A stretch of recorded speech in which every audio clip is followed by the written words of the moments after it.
Hello everyone, स्वागत है आपका फार्मेसी ग्रुप चैनल पे। आज हम बात करेंगे एक नई अपडेट के बारे में जो कि बीटीयूपी की तरफ से आई है। क्या है वो अपडेट जानने के लिए आप मेरी वीडियो को लाइक और चैनल को सब्सक्राइब जरूर कर देना, क्योंकि मैं इस चैनल पर बीटीयूपी के रिलेटेड हर एक new update time to time provide करता रहता हूँ।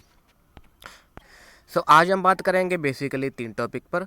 फर्स्ट वन कि आपका डी फार्मा फाइनल एग्ज़ाम क्या होता है और कब होता है, और second one D pharma practical exam क्या होता है और ये कब होता है, और लास्ट वन है जो सा डी फार्मा सेशनल एग्ज़ाम कौन सा होता है, कब होता है और क्या होता है। ठीक है, आज हम बात करेंगे इन्हीं 3 टॉपिक पर। यदि आपको मेरी वीडियो अच्छी लगे, वीडियो को लाइक और चैनल को सब्सक्राइब जरूर कर देना।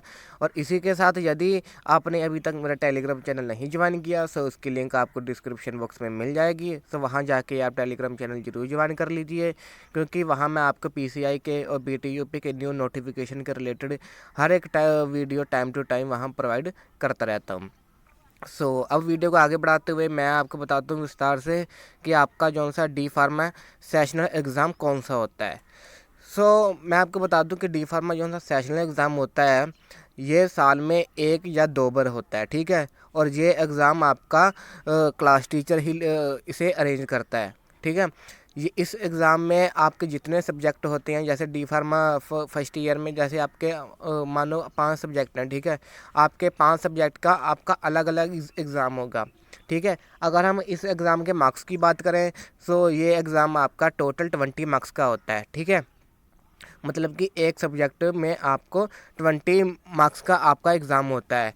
इसमें मिनिमम पासिंग मार्क्स जो से होते हैं वो आपका क्लास टीचर ही करता है कि मतलब कि बच्चे के पासिंग मार्क्स कितने रखने होते हैं। ठीक है, आपको सिर्फ कोशिश करनी होती है कि मतलब कि हमें 20 में से 20 ही मार्क्स लाने हैं, क्योंकि आप इसमें जितना सुधार करेंगे उतने आपके फाइनल एग्ज़ाम में परसेंटेज अच्छी बनेगी। ठीक है, और ये एग्ज़ाम में आपको आने वाले जो से फाइनल एग्ज़ाम में जो से क्वेश्चन होते हैं वो भी इसी में पूछे जाते हैं। कुछ क्वेश्चन तो ऐसे ही होते हैं, अगर जो से क्वेश्चन आपको सेशनल एग्ज़ाम में पूछे जाते हैं वो ऑलमोस्ट आपको फाइनल एग्ज़ाम में भी देखने के लिए मिलेंगे।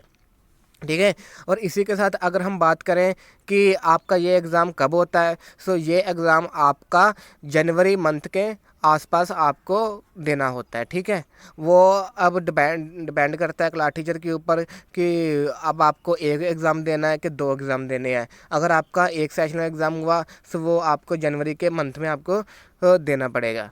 अगर हम बात करें सेकंड वन टॉपिक पर कि आपका प्रैक्टिकल एग्ज़ाम क्या होता है।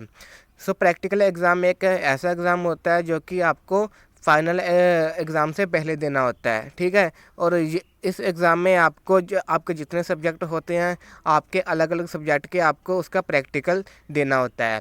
और यदि आपको प्रैक्टिकल में अगर कोई फाइल वगैरह या असाइनमेंट वगैरह क्लास टीचर वगैरह देते हैं वो आपको कंप्लीट करनी होती है।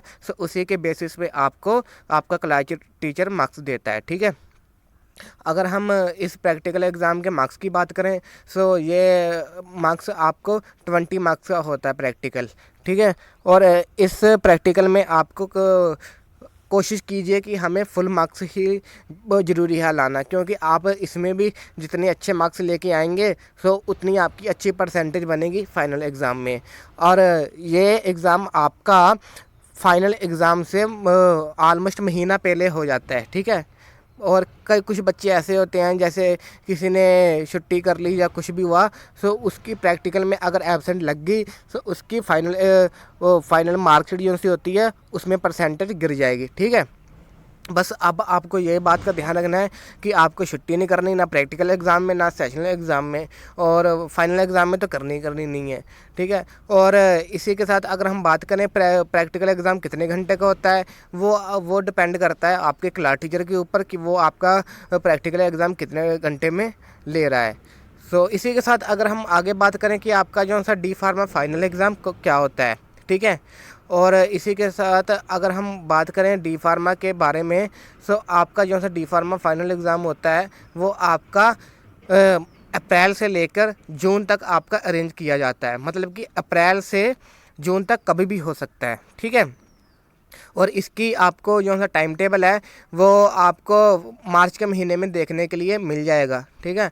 और उसमें सब कुछ लिखा होगा कि मतलब कि क्या टाइम पीरियड है, कितने बजे से कितने बजे तक एग्ज़ाम है, सारा स्केड्यूल आपका टाइम टेबल में आपको देखने के लिए मिल जाएगा। अगर हम इस एग्ज़ाम में बात करें तो ये एग्ज़ाम आपका हिंदी और इंग्लिश दोनों में आता है, ठीक है। वो आपके बच्चे पर डिपेंड करता है कि अगर वो उसे इंग्लिश अच्छी लगती है वो इंग्लिश में लिखे, अगर उसे हिंदी अच्छी लगती है तो वो हिंदी में एग्ज़ाम दे दे, ठीक है। किसी के बच्चे के ऊपर कोई फोर्स नहीं है कि मतलब आप हिंदी में लिखिए या आप इंग्लिश में लिखिए। और इसी के साथ अगर हम बात करें कि ये एग्ज़ाम आपका कितने घंटे का होता है, तो ये एग्ज़ाम आपका ऑलमोस्ट 3 घंटे का होता है, ठीक है। इसमें आपको 80 मार्क्स का ये एग्ज़ाम होता है और इस एग्ज़ाम में आपको मिनिमम 40 मार्क्स तो आपके आने चाहिए, क्योंकि जब आप 40 मार्क्स ले आएंगे तो आप इजीली पास हो जाएंगे। बट आपको पास ही नहीं होना है, आपको एक अच्छी परसेंटेज चाहिए, तो आपको अच्छे से प्रिपरेशन करनी चाहिए फ़ाइनल एग्ज़ाम की। और ये फ़ाइनल एग्ज़ाम आपका बार बार नहीं होगा, आपका एक ही बार होता है साल में, सो इसलिए आपको अच्छे से इसकी प्रिपरेशन करनी चाहिए। और यदि किसी बच्चे को कोई डाउट है तो वो मेरा टेलीग्राम चैनल ज्वाइन करके मेरे से अपना डाउट क्लियर करवा सकता है। इसी के साथ अगर हम बात करें कि इस एग्ज़ाम में आपकी कितनी छुट्टी होती हैं, वो डिपेंड करता है कि आपका जो सा बोर्ड है उस पर। क्योंकि अगर ऑलमोस्ट आपकी एग्ज़ाम में 2 या 3 छुट्टी तो आपकी रहती है, ठीक है। बट 2 या 3 से कभी कभी ज़्यादा भी हो जाती है, 5-6 भी हो जाती हैं। बट आपको ज़्यादा छुट्टी पर नहीं ध्यान देना है, आपको आपके एग्ज़ाम के ऊपर ध्यान देना है और आपको अभी से प्रिपरेशन करनी है आपके एग्ज़ाम की, ठीक है। अगर आपको नहीं कोई सवाल जवाब आ रहा तो अपने क्लास टीचर से पूछिए। और यदि आपके मन में कोई पीसीआई के या बीटीयूपी के या एग्ज़ाम का रिलेटेड या किसी भी तरह का कोई डाउट है तो वो आप मेरे से टेलीग्राम चैनल पर क्लियर करवा सकते हैं। ये थी अपडेट। और यदि इसी के साथ अभी तक आपने एग्ज़ाम के एमसीक्यू की प्रिपरेशन अभी तक नहीं की है तो वो भी आप एक बार उसे भी कर लीजिए, क्योंकि उससे रिलेटेड भी आपको फाइनल एग्ज़ाम में एमसीक्यू देखने के लिए मिल जाएंगे। और वो एमसीक्यू आपको मेरे चैनल के प्लेलिस्ट में पार्ट वाइज देखने के लिए मिल जाएंगे। एक बार ज़रूर चेकआउट कीजिए। अब मिलते हैं किसी नेक्स्ट वीडियो में। Thank you, thanks for watching.